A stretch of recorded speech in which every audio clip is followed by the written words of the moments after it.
quickly cut across to my colleagues Sagay, Rahul, ShrivAstava, both of them joining us. Sagay, take us through on what's expected. There is a dinner hosted by the Chief Minister of Karnataka, Mr. Siddaramaiah, but also indirectly hosted by Sonia Gandhi, who's also present there. Absolutely. This entire event or a conclave called by Congress is being hosted by Congress in the state of Karnataka. The in charge of this particular event is KPCC President D.K. Shivakumar, and tonight Karnataka Chief Minister Siddaramaiah is hosting a dinner to all the leaders in the state of Karnataka. Remember, Congress won with a thumping margin in the state of Karnataka, and Sonia Gandhi attending the first meeting of opposition party leaders in the state has more value added to this meeting. And probably in this meeting they might also discuss the blueprint of Congress much before the election, how it worked for the party and how they had got so much of seats in the state of Karnataka, and probably they might try to implement the similar kind of plan in 2024 election.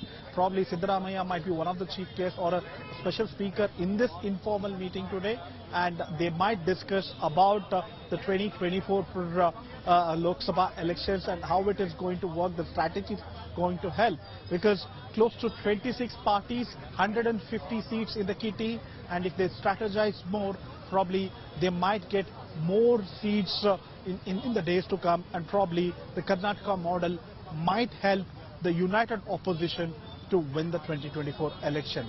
Probably this meeting, this crucial meeting, is all about that.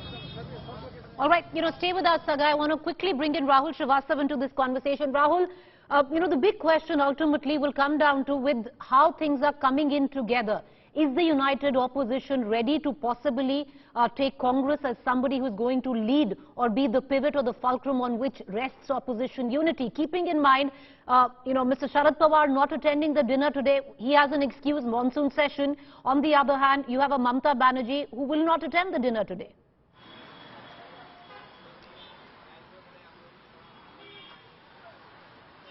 Preeti, it's not going to be one giant incremental leap as far as the opposition unity is concerned.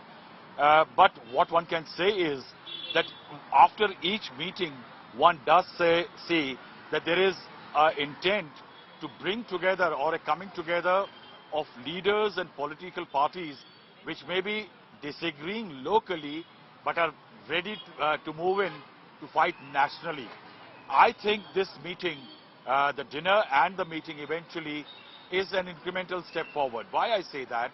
That prior to the first meeting on June 23rd, Mamata Banerjee and others had reservations to meet in a Congress-ruled state. So they met in JP's land, Bihar, and in Patna.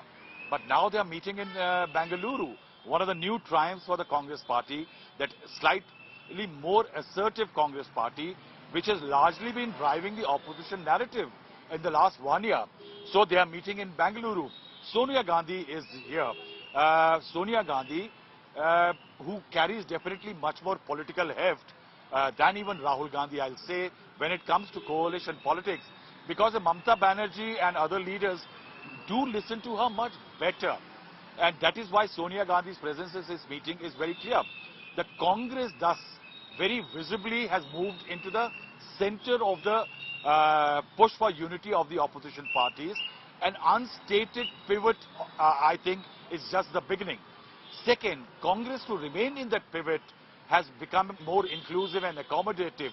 Say, for example, the assurance, though indirect and nuanced, as far as the Delhi ordinance is concerned, has brought Kejriwal on this large hoarding right behind me.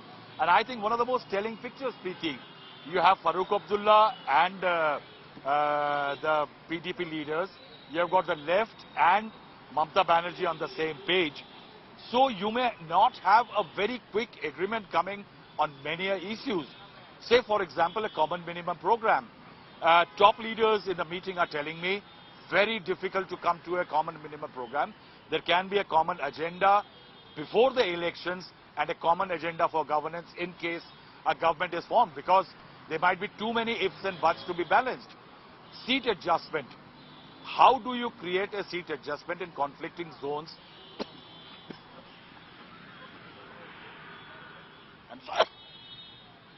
I'm sorry, between parties which are fighting against each other. So there could be tactical alliances. I think to take the pressure of the meeting, to show incremental movement, we are hearing that subcommittees are likely to be created, which will work behind the scenes Right. to create the meeting ground between various political parties.